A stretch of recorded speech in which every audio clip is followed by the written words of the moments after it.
All right, Shiba Inu investor. Now, this is really big. I watched Wendy make a video about this yesterday on TikTok.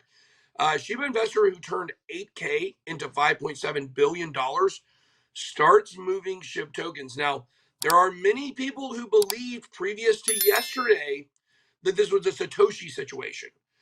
Basically, Satoshi does not have access to his wallets. Why? Well, we all think he's dead. Basically, that's what it all boils down to. Most of us believe that Satoshi was Hal Finney or maybe Dave Kleinman. I believe it was Hal Finney. There is another guy I can't slip my mind who is dead who people think could have been Satoshi. And so I think it makes a lot of sense that it was Hal Finney. There's so many reasons for that. But these original Bitcoins have never been touched. They've never been moved. Being dead would make a lot of sense. But there's no guarantee. There is a chance that this million, it's a lot of people think it's closer to 600,000 Bitcoin that Satoshi actually owned, that he would, that, very little chance they would move, but it's not 100%. They could move. Maybe Satoshi is not dead.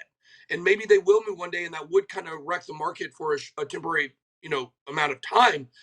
But the Shiba people thought this was the case with this billion-dollar wallet. Because these coins had never been moved, people believed that they had lost access to them. So the Shiba Inu wallet that famously turned $8,000 into $5.7 billion is now active again, according to Etherscan data. For the first time since April, the whale has started moving funds, prompting concerns about immense selling pressure. The Shiba Inu billionaire has so far transferred roughly 10 trillion SHIB tokens that are worth about 2.7 billion to 4 empty addresses. The wallet in question controls about 13% of Shiba Inu's total circulating supply. Now, can we be honest about this? Can we make a declaration here? Like, this is one of the founders of Shiba, right? It's got to be. This is not some random person that put $8,000 into Shiba. No. There's 0% chance of that. People keep talking about this. They keep saying, like, God, what a great, smart investor. He invested $8,000 into Shiba when it was almost worthless.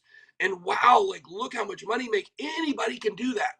No, this is a guy that knew what was going on. This is a guy that knew the plan, knew they were going to pump it. This is definitely one of the founders of Shiba, or someone that was involved very early on. This is not some guy who was like, oh, you know what? I really like the look of this dog token. Let me buy it. Right.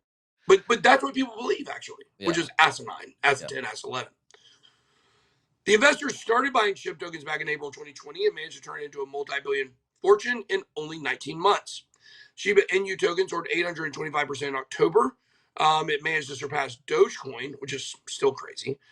Some speculating that the address in question was inaccessible, which is why the tokens have been untouched despite massive gains. However, recent transfers show this is definitely not the case. It shed 11% after this wallet had started moving tokens. I mean, it had already been on a little bit of a downtrend, so, not really that surprising.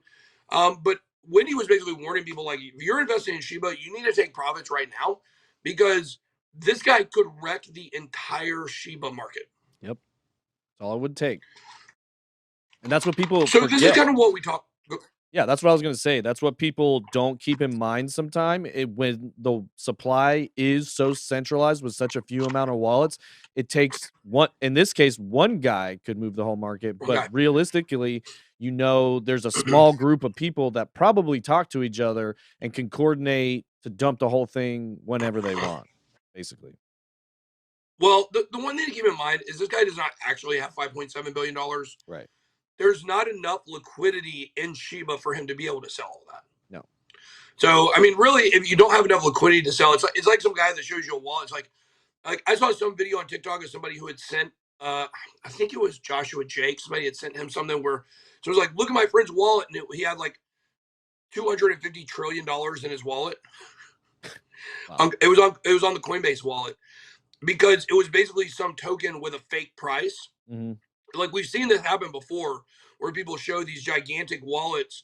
That's not real money. Just because it shows you have a certain dollar amount in your wallet, if there's no liquidity to that coin, you actually don't have any money. You can't get rid of it. Like when rug pulls happen, like your wallet can show this massive amount of money, but there's literally zero.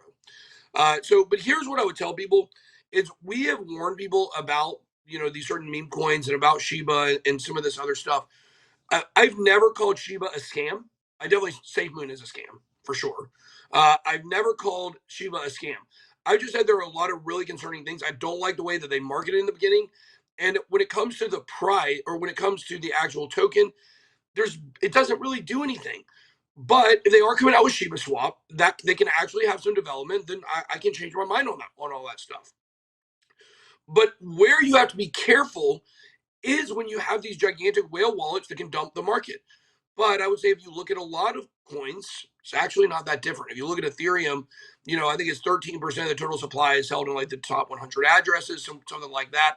So even when you look at Ethereum, there are some issues here. I would actually say the fact that this isn't a liquid amount of money, like he can't actually get 5.7 billion, it actually secures it a little bit better because he can't pull all this money out at one time. But he could dump a significant portion, and he probably will. It looks like he's getting ready. So be careful. We probably will see a pretty big pullback here pretty soon. But the question would be, would this pullback be something that could be an opportunity to buy the dip for some people? Definitely could be.